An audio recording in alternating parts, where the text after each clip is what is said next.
Baik, Assalamualaikum warahmatullahi wabarakatuh. Waalaikumsalam warahmatullahi wabarakatuh. Sebelumnya kami dari kelompok 6 mohon maaf karena terlambat sampai jam segini dikarenakan ada kendala teknis pada Zoom. Baik, kami langsung mulai saja.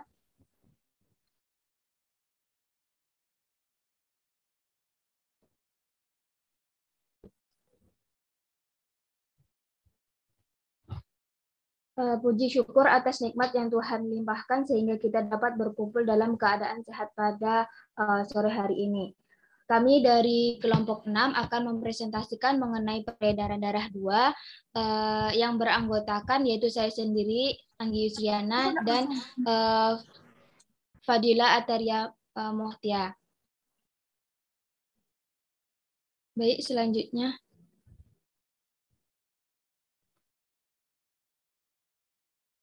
Materi pada sore hari ini itu ada 6. Yang pertama yaitu pengertian dan fungsi darah bagi tubuh manusia. Yang kedua, komponen penyusun darah manusia. Yang ketiga, mekanisme pembekuan darah. Yang keempat, kelainan dan gangguan pada sistem peredaran darah pada manusia. Yang kelima, tindakan preventif terhadap menjaga kesehatan pada sistem peredaran darah manusia. Dan yang terakhir itu ada penerapan teknologi terkait sistem peredaran darah pada manusia. Baik, kita masuk ke materi yang pertama, yaitu pengertian dan fungsi darah bagi tubuh manusia. Darah merupakan cairan yang terdapat di dalam tubuh pembuluh darah yang memiliki fungsi mengatur keseimbangan asam dan basa, mentransportasikan oksigen, karbohidrat, dan metabolit, mengatur suhu tubuh dengan cara konduksi atau hantaran, membawa panas tubuh dari pusat produksi panas untuk didistribusikan ke seluruh tubuh, dan pengaturan hormon dengan membawa dan mengantarkan dari kelenjar ke sasaran. Darah tidak hanya berisi hormon, oksigen, nutrisi, dan kotoran dalam tubuh, namun darah menjadi tempat bagi plasma, sel, dan protein. Hal inilah yang membuat darah menjadi memiliki tekstur yang lebih kental dari air. Selanjutnya,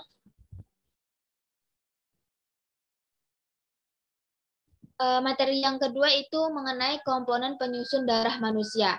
Jadi darah manusia itu terdiri atas 2 komponen utama, yaitu yang pertama ada plasma darah.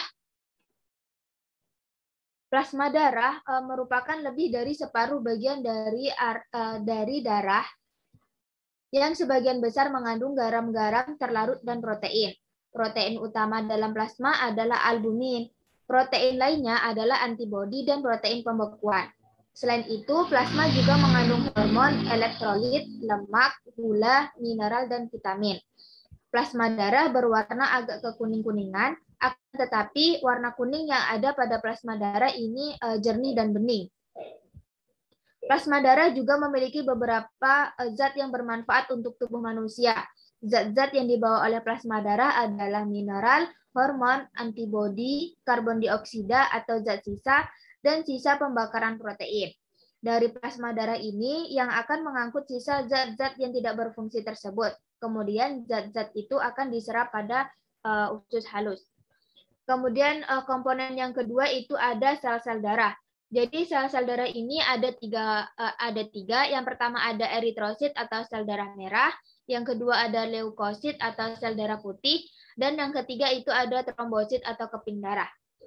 Eritrosit itu disebut dengan sel darah merah yang memiliki tugas untuk mengangkut oksigen serta menyebarkannya ke seluruh tubuh.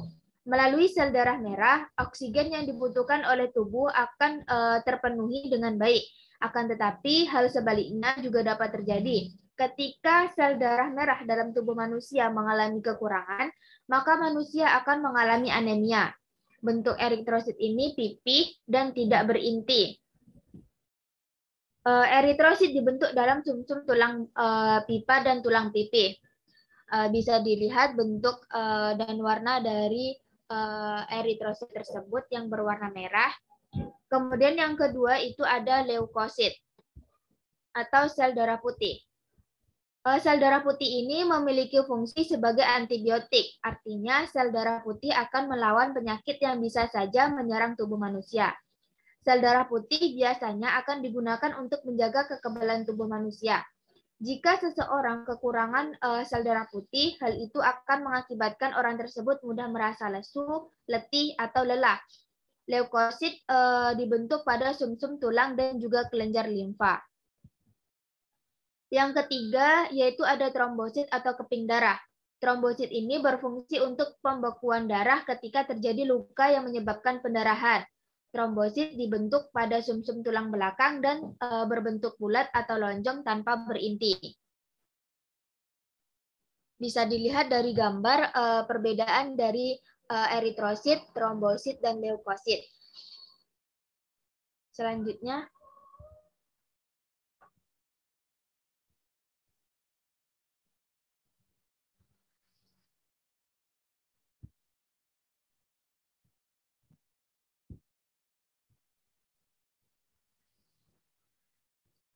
kita masuk kepada materi mekanisme pembekuan darah.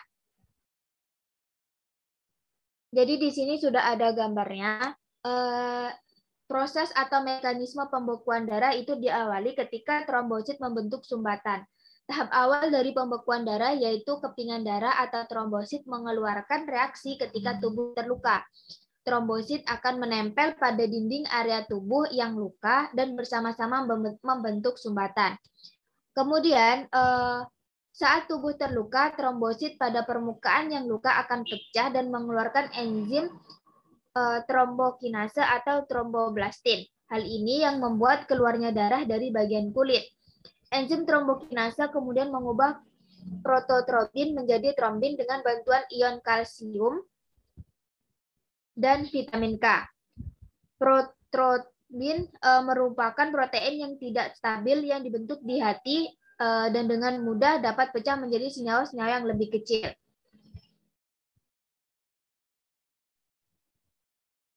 Salah satu senyawa yang terbentuk dari protrombin adalah trombin. Trombin mengubah fibrinogen yang larut dalam plasma darah menjadi fibrin, yaitu zat yang tidak larut dalam plasma darah. Fibrin sendiri merupakan zat yang berbentuk seperti benang-benang halus. Benang-benang halus ini akan menutup luka sehingga darah tidak keluar lagi. Selanjutnya, setelah darah membeku dan luka telah ditutupi oleh fibrin, zat-zat yang bekerja untuk pembekuan darah akan selesai melakukan aktivitasnya.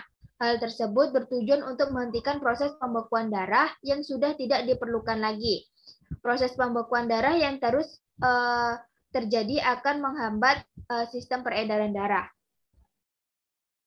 Selanjutnya itu materinya mengenai kelainan dan gangguan pada sistem darah pada manusia. Itu ada beberapa. Yang pertama itu ada anemia. Anemia merupakan penyakit kurang darah. Kurang darah tersebut terjadi karena kandungan hemoglobin dalam sel darah merah rendah atau berkurang. Rendahnya hemoglobin bisa diakibatkan kurangnya makanan yang mengandung zat besi. Selain itu, berkurangnya sel darah merah sering terjadi pada penderita penyakit malaria. Hal ini karena plasmodium sebagai penyebab penyakit malaria yang memakan sel darah merah. Yang kedua itu ada thalassemia. Thalassemia merupakan penyakit yang mengakibatkan faktor keturunan, yang diakibatkan oleh faktor keturunan. Thalassemia sering terjadi pada bayi dan anak-anak. Pada pengidap thalassemia, daya ikat sel darah merahnya terhadap oksigen rendah karena kegagalan pembentukan hemoglobin. Kemudian yang ketiga itu ada hemofilia.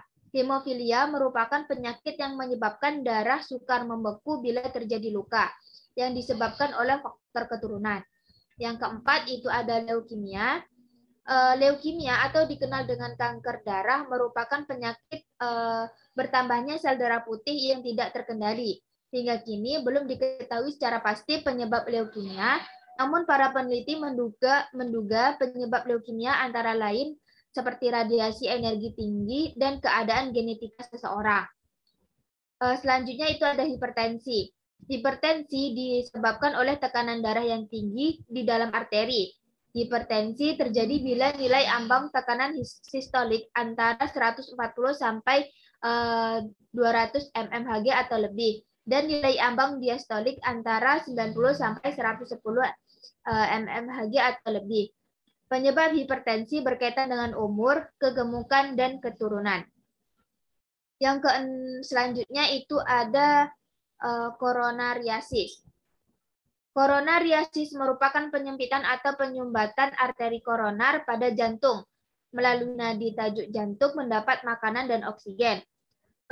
Nadi tajuk berukuran kecil sehingga bila tersumbat, denyut jantung dapat terganggu atau terhenti. Pengidap yang terkena koronariasis akan merasa sakit di bagian dada. Koronariasis disebabkan oleh terbentuknya gumpalan darah pada dinding dalam arteri koronaria, sehingga gumpalan tersebut dapat dikatakan disebabkan oleh menumpuknya kolesterol di dalam dinding arteri. Dan yang terakhir itu ada hipotensi. Hipotensi atau tekanan darah rendah merupakan kondisi ketika tekanan darah kurang dari 90/60. Itulah materi dari saya. Materi selanjutnya akan disampaikan oleh Fadila. Kepada Fadila dipersilahkan.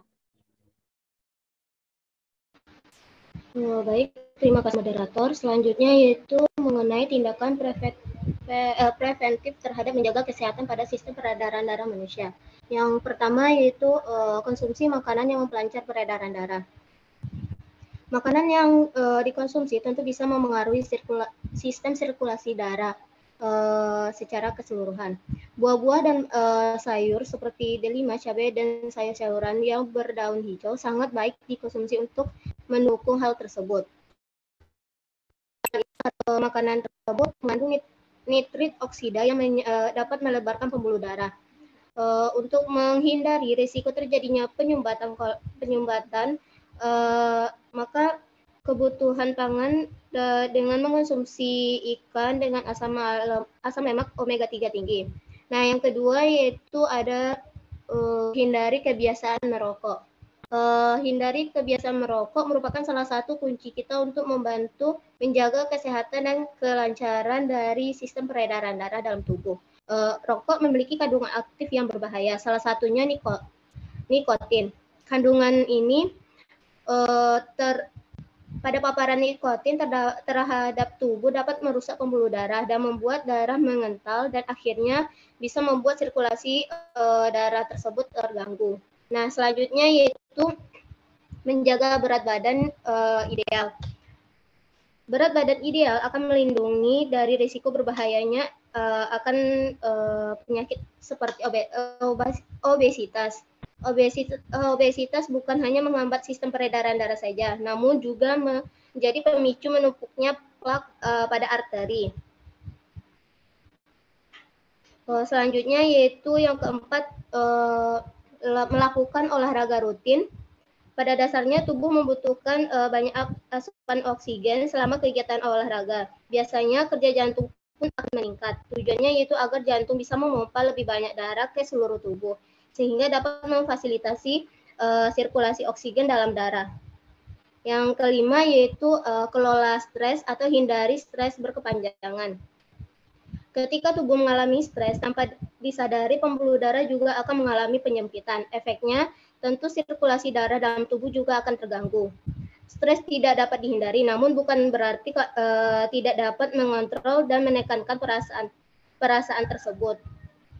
Nah, selanjutnya, penerapan teknologi terkait sistem peredaran darah pada manusia. Yang pertama yaitu ada elektrokardiograf, yang merupakan teknik yang digunakan untuk mengetahui struktur internal peredaran darah.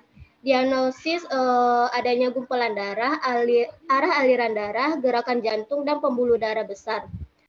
Alat ini dilakukan tanpa masuk pada elektrokardiograf dilakukan tanpa memasukkan alat ke dalam tubuh pasien, tetapi dengan gelombang ultrasonik untuk membentuk gambaran bayangan.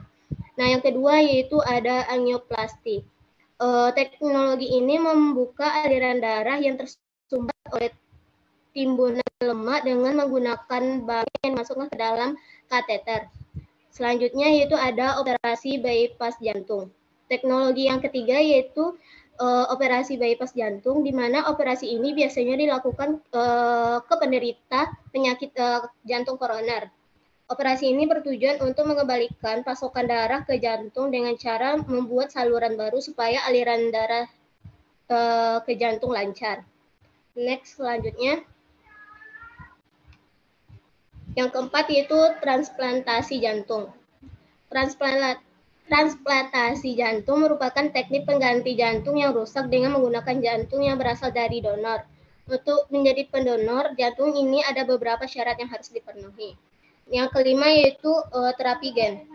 Terapi gen ini sendiri dilakukan dengan cara menumbuhkan pembuluh darah baru dengan menyuntikkan beberapa salinan gen. Terapi gen ini juga digunakan untuk memperbaiki gen-gen mutan yang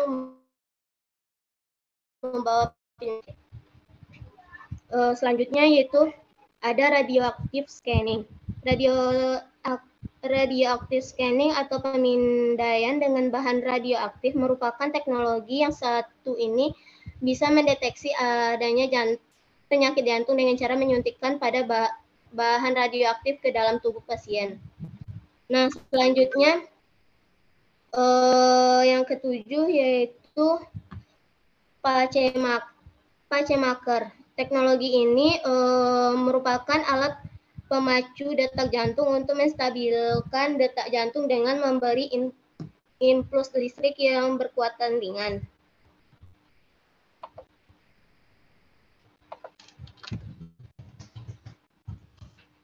Baik, sekian penyampaian materi dari saya kembalikan kepada moderator.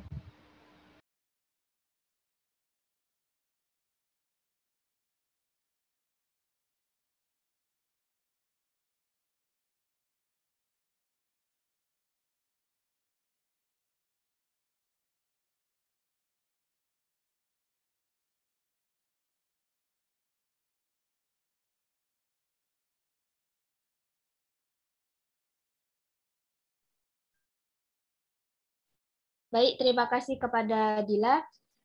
Selanjutnya kita akan membacakan studi kasus yang sudah kami temukan. Kepada Dila dipersilakan.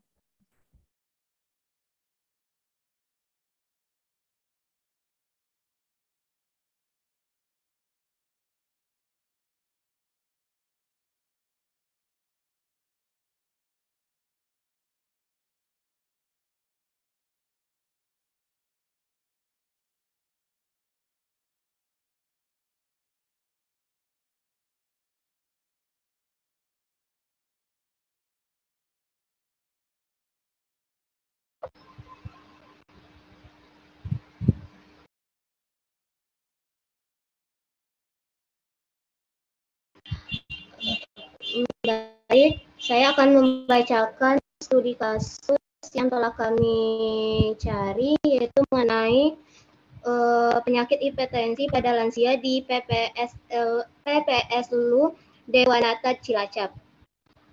Prevalensi penderita hipertensi di Indonesia menurut Badan Penelitian dan Pengembangan Kesehatan melalui data hasil riset kesehatan 2018 saat ini sebanyak 34,1 di mana mengalami kenaikan dari angka sebelumnya. Di tahun 2013 yaitu sebanyak 25,8%. Data Dinas Kesehatan Provinsi Jawa Tengah tahun 2013 menunjukkan kasus hipertensi sebanyak 58,48% atau sekitar dengan 629.153 dari 1.069.263 kasus penyakit tidak menular.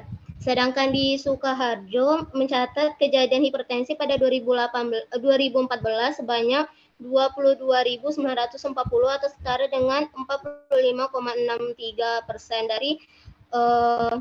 dari 50.275 kasus PTM di Sukoharjo. Kebanyakan kasus ini ditemukan pada lansia. Nah, lansia merupakan proses hilangnya kemampuan jaringan dengan perlahan dalam perbaikan diri atau diri berganti dan mempertahankan struktur dan fungsi normalnya sehingga tidak dapat bertahan terhadap jas atau termasuk infeksi. Dan memperbaiki kerusakan yang menyebabkan penyakit degeneratif, misal hipertensi, arteriosklerosis, diabetes mellitus, dan kanker. Nah, hipertensi adalah salah satu kondisi tekanan darah tinggi secara terus-menerus, di mana tekanan sistolik lebih dari 140 mmHg dan tekanan diastolik 90 mmHg atau lebih.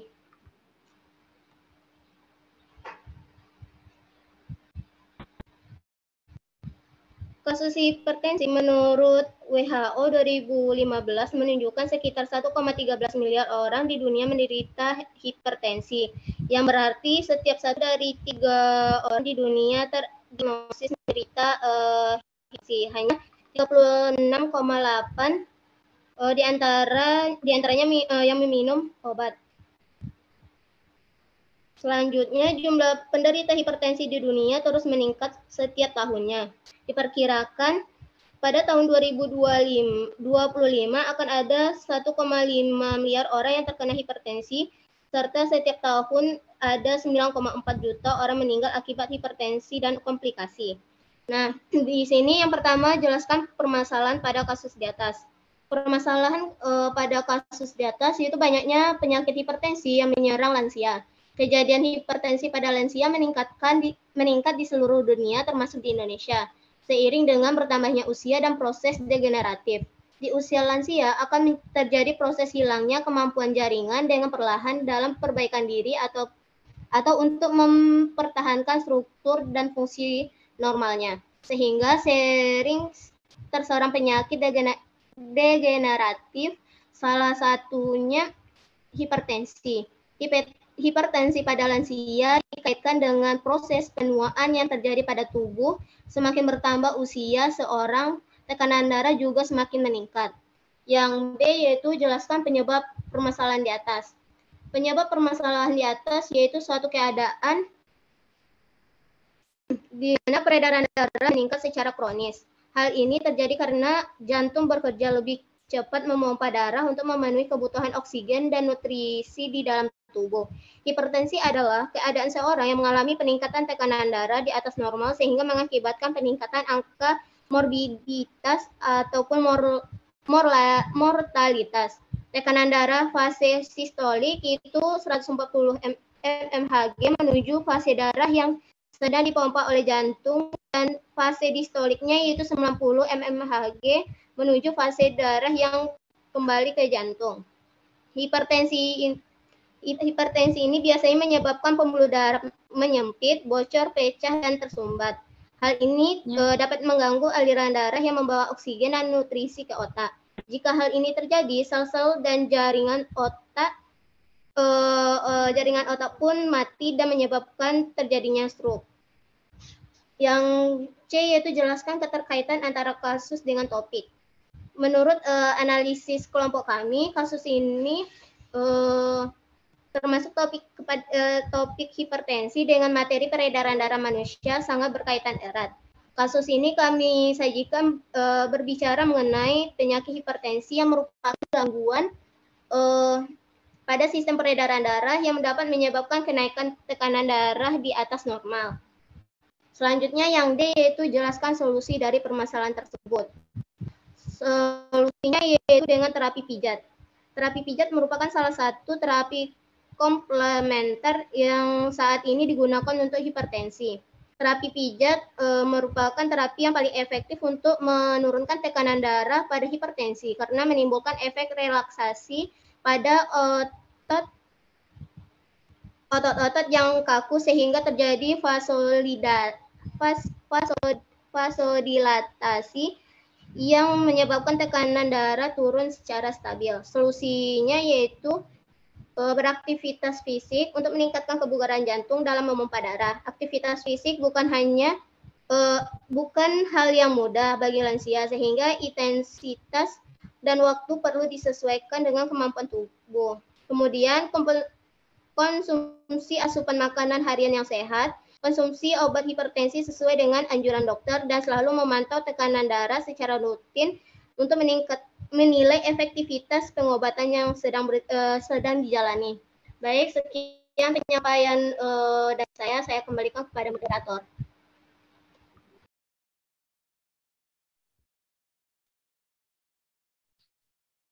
Baik, terima kasih kepada Fadila. Itulah penyampaian materi dan penyampaian kasus yang diperoleh dari kelompok penyaji. Selanjutnya kita akan masuk ke sesi diskusi. Di sini kami akan memulai dengan 3 sesi diskusi. Yang pertama itu sesi kritik dan saran. Kepada teman-teman yang ingin memberikan kritik dan saran, dipersilahkan.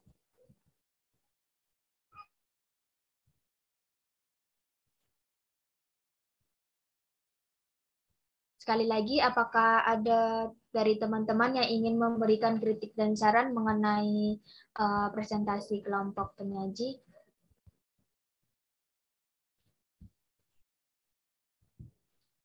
Sepertinya tidak ada. Kita lanjut ke sesi penambahan materi. Kepada teman-teman yang ingin menambahkan materi, dipersilahkan. Dipersilahkan kepada Lailatul Rahmi. Baik, terima kasih sebelumnya kepada moderator atas kesempatan yang telah diberikan. Saya izin untuk menambahkan materi, yaitu tentang plasma darah. Ketika sampel darah disentrifugasi, terlihat pada bagian atas cairan berwarna kuning pucat yang volumenya sekitar 55% dari volume total. Cairan tersebut dinamakan dengan plasma. Plasma adalah media transportasi bagi sel-sel darah dan trombosit. Sekitar 90% dari plasma adalah air. Sisa bagiannya yang terlarut meliputi protein, hormon, dan lebih dari 100 molekul berukuran kecil, termasuk asam amino, lemak, karbohidrat kecil, vitamin, dan berbagai produk limbah metabolisme dan ion. Kelompok terbesar zat terlarut dalam plasma terdiri dari protein plasma yang melayani berbagai fungsi. Protein plasma penting adalah albumin, globulin, dan protein pembekuan fibrinogen. Hampir 2/3 dari protein plasma adalah albumin, yang terutama berfungsi untuk menjaga keseimbangan air agar sesuai antara darah dan cairan interstisial. Diproduksi di hati, albumin juga mengikat molekul tertentu seperti bilirubin dan asam lemak, dan obat-obatan seperti penisilin dan membantu transportasi mereka dalam darah. Sekian penambahan materi dari saya. Terima kasih. Kembali kepada moderator. Baik, terima kasih kepada Lailatul Rahmi. Selanjutnya dipersilakan kepada Nurul Azizah Rambe untuk memberikan penambahan materi. Baiklah, terima kasih kepada moderator. Saya akan menambahkan materi tentang komponen penyusun darah manusia. Darah adalah media transportasi dari sistem sirkulasi, berwarna merah karena mengandung hemoglobin. Darah juga terdiri dari 4 komponen. Yang pertama ada plasma darah. Plasma darah membentuk 55% dari darah yang ada pada tubuh manusia. Di plasma darah ini terdiri dari air yang berjumlah 90%. Yang kedua ada protein darah 8%. Di protein darah ini terbagi menjadi, yang pertama ada fibrinogen, yang kedua albumin, yang ketiga globulin, yang keempat protrombin, dan yang terakhir yaitu ada hormon. Nah, yang selanjutnya ada garam mineral dengan 0,9% yang terdiri dari NaCl, NaHCO3, garam kalsium, fosfor, magnesium, dan besi. Yang terakhir ada bahan organik yang besarnya sebesar 0,1%, yang terdiri dari glukosa, asam amino, lemak, urea, asam urat, enzim, dan antigen. Nah, yang kedua ada eritrosit atau sel darah merah. Eritrosit atau sel darah merah berbentuk sel bikonkaf, tidak berinti, tidak dapat bergerak bebas, dan tidak dapat menembus dinding kapiler. Yang ketiga ada leukosit atau sel darah putih. Sel darah putih adalah sel darah yang berbentuk variatif, memiliki inti, dapat bergerak bebas secara amobid, serta dapat menembus dinding kapiler yang disebut diapedesis. Jumlahnya lebih sedikit dari eritrosit. Nah, leukosit ini terbagi dua, yaitu yang pertama granulosit dan yang kedua adalah agranulosit. Terus yang terakhir ada trombosit atau keping darah. Trombosit adalah sel darah yang tidak berinti, mudah pecah, dan tidak berwarna. Bentuknya yang tidak teratur berjumlah antara 2.000 sampai 3.000. Pembentukan trombosit terjadi di dalam megakariosit sumsum merah tulang. Setelah masuk dalam aliran darah dapat bertahan sekitar 4 hari. Dan fungsi dari trombosit itu yaitu membantu proses pembekuan darah dengan berkumpul di lokasi cedera. Setelah berkumpul, trombosit akan menempel pada lapisan pembuluh darah yang terluka dan membentuk platform di mana pembekuan darah dapat terjadi. Proses ini akan membentuk bekuan fibrin di mana dapat menutup luka dan mencegah darah bocor keluar. Sekian materi saya kembalikan kepada moderator. Baik, terima kasih kepada Nurul Azizah. Selanjutnya dipersilahkan kepada Misra untuk menambahkan materi. Baik, terima kasih kepada moderator. Saya izin menambahkan materi. Tadi kelompok penyaji sudah menjelaskan tentang komponen-komponen darah. Itu ada plasma darah dan sel-sel darah. Nah, di sini saya ingin menambahkan sedikit mengenai leukosit. Leukosit ini dibagi menjadi beberapa jenis, yaitu yang pertama yaitu limfosit. Limfosit merupakan sel darah yang berasal dari sel induk di sumsum tulang. Nilai normal sel limfosit itu 20 sampai 30% dari jumlah leukosit manusia. Kemudian yang kedua ada monosit. Monosit merupakan sekelompok sel darah putih berukuran paling besar berada dalam peredaran darah selama 20 sampai 40 hari. Bermigrasi menuju jaringan sebagai makrofag. Kemudian yang ketiga ada neutrofil. Neutrofil merupakan sel yang berperan sebagai pertahanan tubuh terhadap infeksi virus, bakteri, jamur, dan virus. Kemudian ada basofil. Sel basofil memiliki sitoplasma dan granula yang gelap yang khas menutupi nukleus. Basofil berjumlah sekitar 0,5 sampai 1% dari jumlah leukosit. Kemudian yang terakhir yaitu eosinofil. Eosinofil merupakan sel yang bergranula berukuran besar berwarna eosin atau merah orange sehingga tampak warna kemerahan atau eosinofilik. Mungkin sekian tambahan materi dari saya, dikembalikan kepada moderator. Baik, terima kasih kepada Misra untuk tambahan materinya. Untuk penambahan materi terakhir, dipersilahkan kepada Maya. Baiklah, saya Putri izin menambahkan materi tentang gangguan yang terdapat pada sistem peredaran darah. Gangguan yang terdapat pada sistem peredaran darah diantaranya yaitu yang pertama angina, yaitu penyakit peredaran darah yang ditandai dengan berat dan berulang ketidaknyamanan dada dan nyeri, disebabkan oleh kurangnya pasokan darah atau suplai oksigen pada otak jantung. Yang kedua yaitu aritmia, yaitu penyakit sistem peredaran darah yang gejalanya yaitu jantung, irama jantung yang tidak teratur di mana jantung berdetak tidak normal. Yang selanjutnya yaitu aterosklerosis, yaitu penyakit sistem peredaran darah akibat akumulasi deposit lemak dalam dinding pembuluh darah, terutama pada arteri.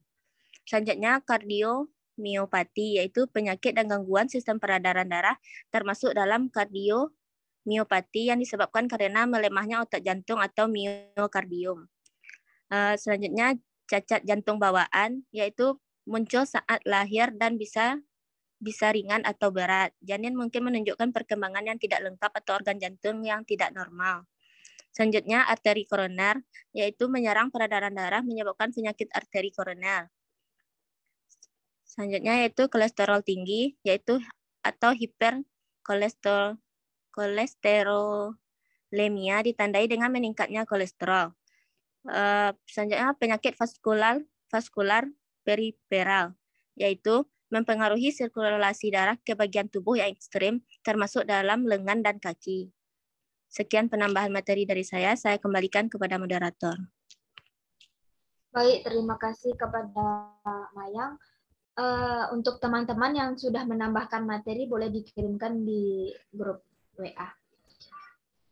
Kemudian kita akan masuk pada sesi pertanyaan, namun setelah Zoom habis setelah ini, silahkan nanti masuk di link Zoom yang sama.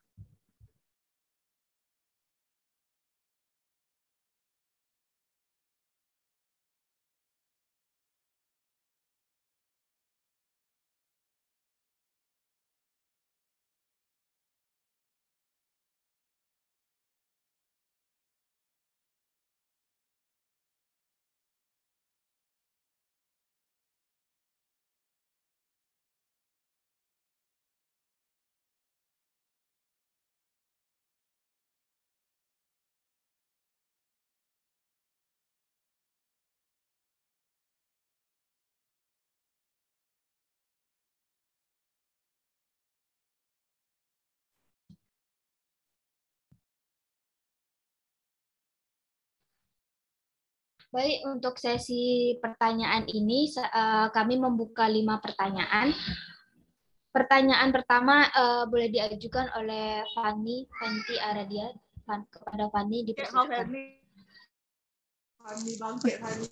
Baik, terima kasih sebelumnya kepada moderator. Di sini saya Fandi Aradia dengan NIM 200310007 izin bertanya kepada kelompok penyaji. Menurut literatur yang saya baca, salah satu penyebab gangguan pada sistem peredaran darah adalah sirkulasi darah yang tidak lancar. Contohnya saat kita terlalu lama duduk. Sering terjadi kesemutan atau bahasa medisnya itu parestesia. Nah, bagaimana jika kesemutan ini terjadi secara terus-menerus dan berkelanjutan? Apakah bahayanya bagi tubuh manusia dan bagaimana cara mengatasi bahaya tersebut? Sekian pertanyaan dari saya kembalikan kepada moderator. Baik, terima kasih kepada Fanny. Sebelumnya untuk pertanyaan silahkan dikirimkan di grup WA. Selanjutnya itu dipersilahkan kepada Hanjeli Sugandi untuk memberikan pertanyaan. Baiklah, terima kasih moderator atas kesempatannya. Perkenalkan, nama saya Hanjeli Sugandi dengan NIM 200311145. Izin bertanya kepada kelompok penyaji yaitu tentang penerapan teknologi terkait sistem peredaran darah pada manusia. Nah, menurut kelompok penyaji sendiri, apa saja kekurangan dari penerapan teknologi terkait sistem peredaran darah pada manusia tersebut? Sekian, saya kembalikan kepada moderator. Baik, terima kasih kepada Hanjeli. Selanjutnya dipersilakan kepada Putri. Baik, terima kasih sebelumnya kepada moderator atas kesempatan yang diberikan.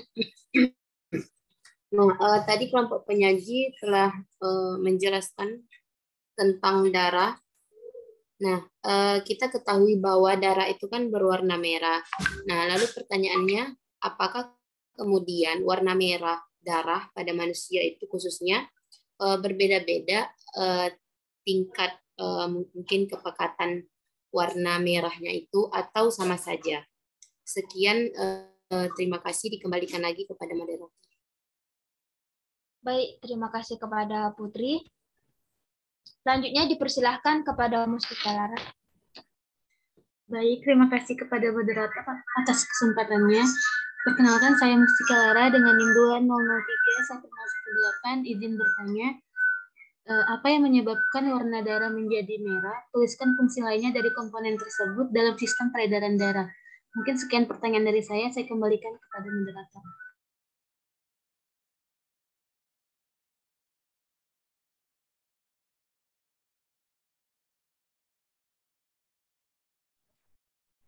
Baik, terima kasih kepada Mustika Lara.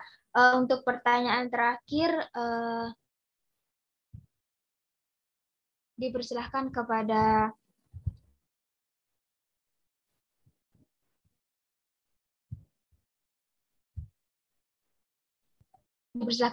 Samita Sakinah. Nah, baik, terima kasih moderator. Perkenalkan, saya Samita Sakinah dengan NIM 200311102. Sebenarnya izin bertanya kepada kelompok penyaji tadi di PPT kelompok penyaji tadi kan ada kelainan pada sistem peredaran darah dan salah satunya itu ada koronariasis. Nah, bagaimana gejala dan penyebab pada kelainan darah koronariasis ini? Mungkin sekian dari saya, kembali kepada moderator.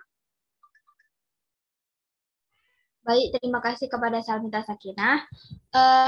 Kepada Alifa Ratugina dan Sania Maharani, mohon maaf untuk sesi pertanyaan sekarang kita cukupkan 5 dulu. Apabila terdapat atau masih ada waktu, nanti kita buka sesi selanjutnya. Baik, kami dari kelompok 6 akan mendiskusikan jawaban terlebih dahulu.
Baik, kami dari kelompok 6 akan menjawab pertanyaan dari teman-teman.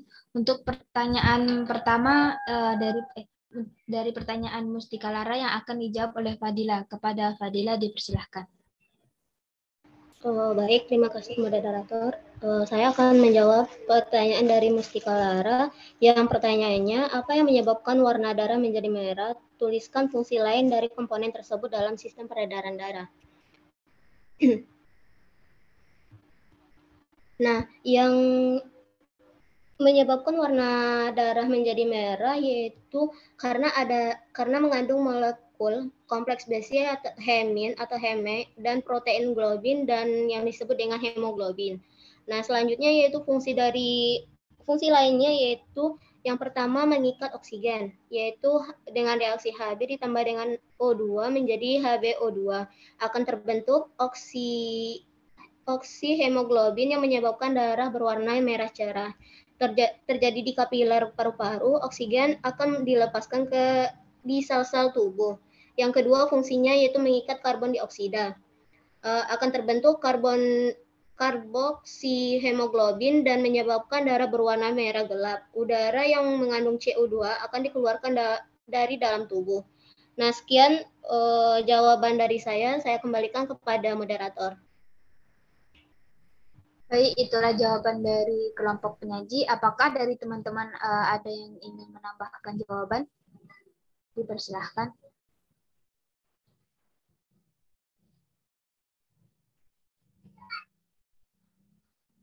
Sepertinya tidak ada tambahan jawaban. Saya kembalikan kepada Mustika Lara. Apakah sudah paham?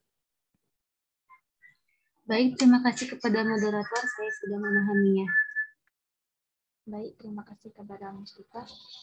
Pertanyaan selanjutnya itu pertanyaan dari Salmita Sakinah yang akan saya jawab sendiri. Jadi bagaimana gejala dan penyebab pada kelainan darah koronariasis? Jadi koronariasis itu disebut juga dengan penyakit jantung koroner. Kondisi di mana pembuluh darah arteri yang menyalurkan darah ke jantung mengalami hambatan.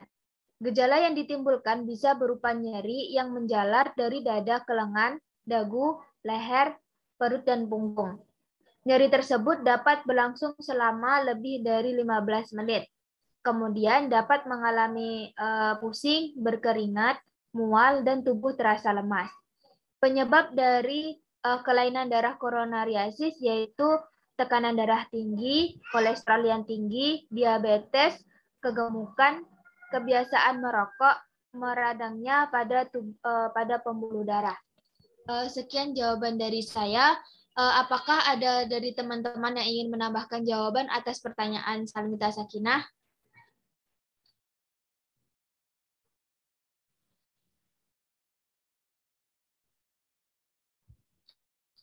Baik, sepertinya tidak ada tambahan jawaban dari teman-teman. Saya kembalikan kepada Salmita Sakinah. Apakah sudah paham? Baik, terima kasih atas jawabannya moderator. Saya paham, mungkin bisa nanti jawabannya diketikkan ulang di chat grup WA. Mungkin sekian dari saya, terima kasih.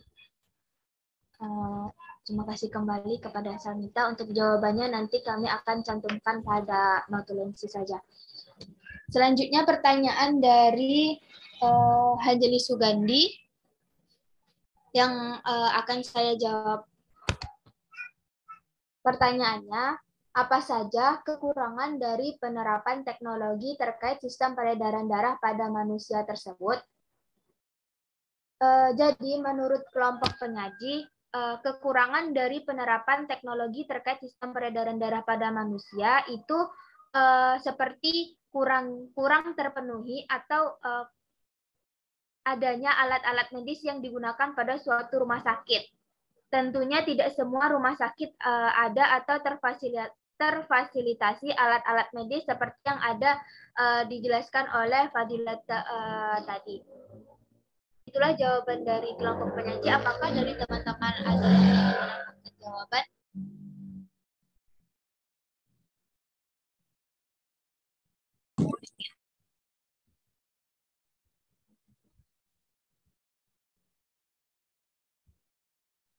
Sepertinya tidak ada tambahan. Saya kembalikan kepada Hanjeli Sugandi. Apakah sudah paham?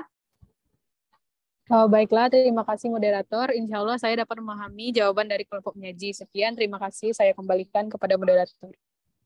Baik, terima kasih kembali kepada Hanjeli. Selanjutnya, kami akan menjawab pertanyaan dari Putri Silmi yang akan dijawab oleh Fadila Ataria. Kepada Fadila dipersilakan.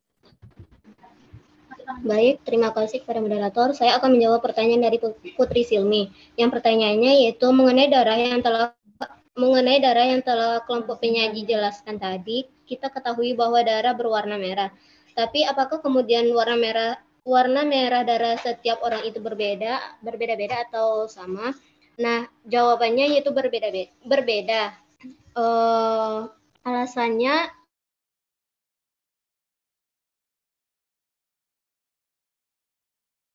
ke dalam tubuh. Contoh yaitu warna merah darah tersebut ada dua, yaitu warna merah darah yang gelap dan yang terang. Semakin gelap warna darah, itu artinya kandungan oksigen juga semakin rendah. Sedangkan darah yang memiliki warna merah cerah, yaitu mengandung kadar oksigen yang cukup. Selain itu, beberapa kondisi kesehatan juga dapat mempengaruhi warna darah. Misal, yaitu orang yang mengalami anemia atau kondisi tubuh kekurangan darah. Para penderita anemia tersebut memiliki jenis warna darah manusia yang sedikit berbeda daripada darah normal. Kondisi Hb rendah atau anemia akan membuat warna darah semakin terang. Artinya warna gelap terang pada darah tidak mempengaruhi kondisi bersih atau kotornya, melainkan memang menjadi indikasi kandungan di dalam darah tersebut. Baik, sekian jawaban dari saya kembalikan kepada moderator. Baik, itulah jawaban dari kelompok penyaji. Apakah dari teman-teman ada yang ingin menambahkan jawaban atas pertanyaan Putri Silmi? Dipersilahkan kepada teman-teman.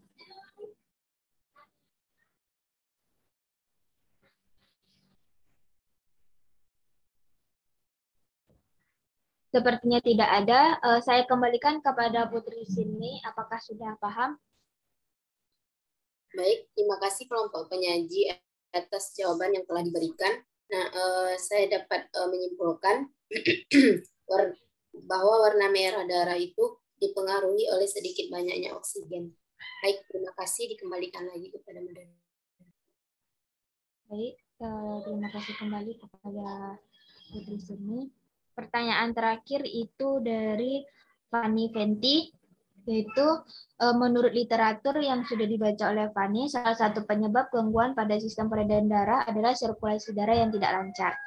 Contohnya saat kita terlalu lama duduk, sering terjadi kesemutan atau parestesia.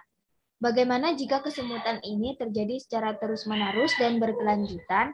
Apakah bahayanya bagi tubuh manusia dan bagaimana cara mengatasi bahaya tersebut? Jadi kesemutan yang terjadi terus-menerus dan berkelanjutan menandakan adanya berbagai penyakit pada tubuh, seperti diabetes, stroke, saraf terjepit, serangan jantung. Hal tersebut tentu berbahaya bagi tubuh manusia karena menyebabkan berbagai penyakit pada tubuh. Cara untuk mengatasi bahaya tersebut yaitu dengan melakukan peregangan setelah duduk atau berdiri lama.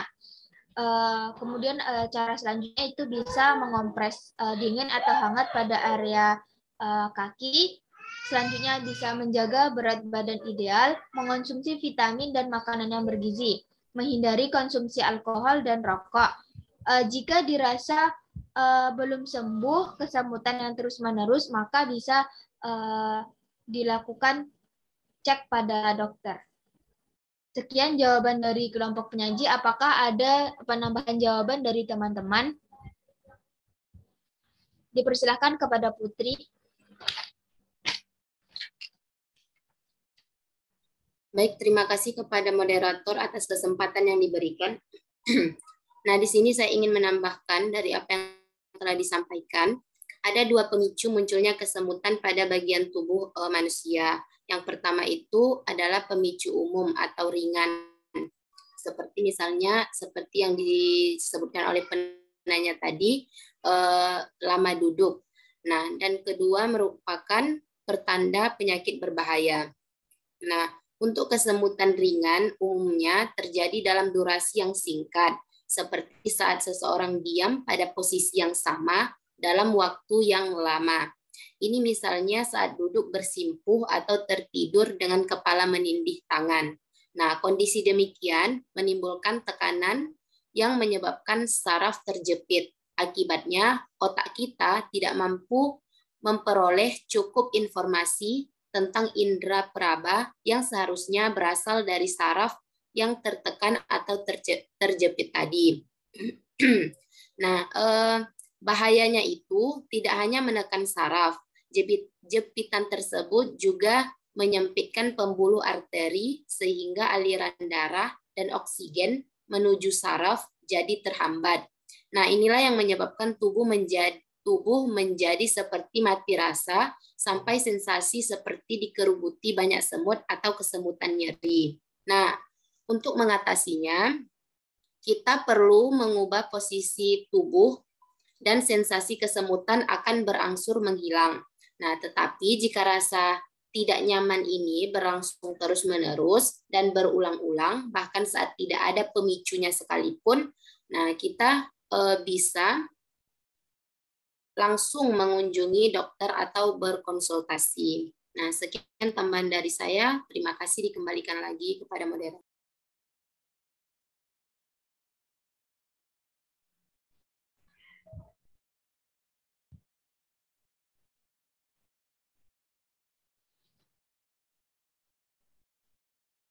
Baik, terima kasih kepada Putri Sime atas tambahan jawabannya. Apakah masih ada yang ingin menambahkan jawaban?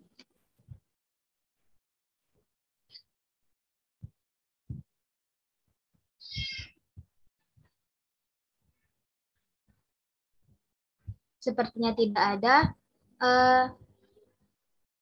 Baik, karena masih ada waktu, maka kami akan membuka sesi pertanyaan.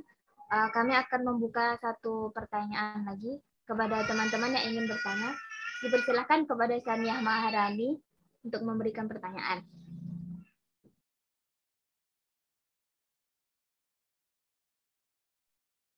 Masya Allah. Baiklah, terima kasih moderator. Perkenalkan, nama saya Sania Maharani dengan NIM 200311666. Izin bertanya pada kelompok penyaji. Saya pernah baca bahwa ketika seseorang itu sakit kepala itu bisa disebabkan oleh aliran darah yang tidak normal atau rendah ke bagian otak. Nah, teman saya pernah bercerita ketika dia pusing, dia akan menekan kepala ke bawah dan kaki di atas. Dan hal tersebut efektif untuk mengurangi sakit kepala teman saya tersebut. Nah, bagaimana pendapat kelompok penyaji terkait hal tersebut? Sekian, saya kembalikan kepada moderator.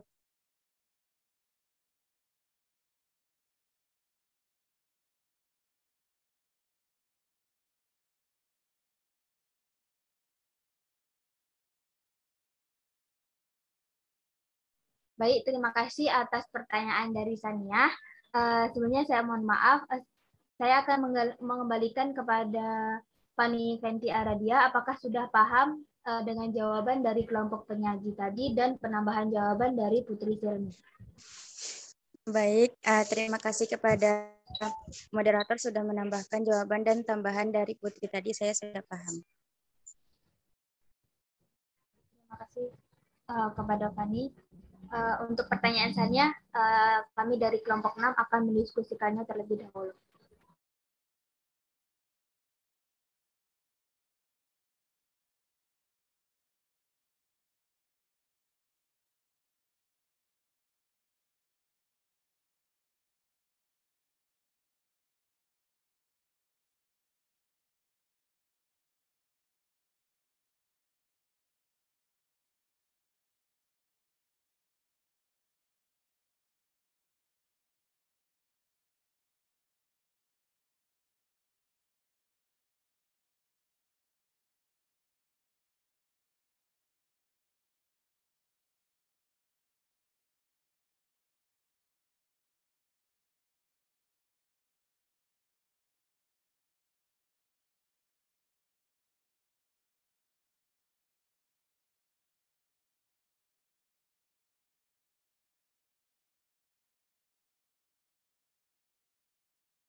Baik, saya akan menjawab pertanyaan dari Sania. Jadi teman Sania kan pernah bercerita ketika merasa pusing, dia meletakkan kaki di bawah, meletakkan kepala ke bawah dan kaki di atas, dan hal tersebut efektif mengurangi sakit kepala. Bagaimana pendapat kelompok penyaji? Jadi menurut kelompok penyaji, hal tersebut memang dapat meredakan sakit kepala. Dikarenakan salah satu fungsi tersebut itu dapat membantu melancarkan aliran peredaran darah sekaligus mengalirkan oksigen dari kaki ke wajah. Namun dalam melakukan hal tersebut itu ada beberapa hal yang tidak boleh dilakukan atau pantangan. Yang menjadi pantangannya itu hipertensi. Karena pada gerakan tersebut harus memposisikan kepala berada di bawah, tentunya aliran darah akan mengalir deras ke arah kepala yang berada di bawah. Hal tersebut akan menyebabkan stroke karena tekanan darah yang terlalu tinggi. Baik, itu jawaban dari kelompok penyaji. Apakah dari teman-teman ada yang ingin menjawab, menambahkan jawaban atas pertanyaan dari Sania? Sepertinya tidak ada. Saya kembalikan kepada Sania Maharani. Apakah sudah paham? Baik, terima kasih jawaban dari kelompok penyaji. Soal saya paham. Baik, karena pertanyaan sudah terjawab semua, maka berakhir pula presentasi dari kelompok 6. Saya selaku moderator memohon maaf apabila terdapat kesalahan kata atau kalimat pada saat presentasi dan melakukan diskusi ini. Saya akhiri, wassalamualaikum warahmatullahi wabarakatuh. Sebelumnya kepada teman-teman untuk on cam, karena akan saya screenshot untuk bukti kehadirannya.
Baik, terima kasih kepada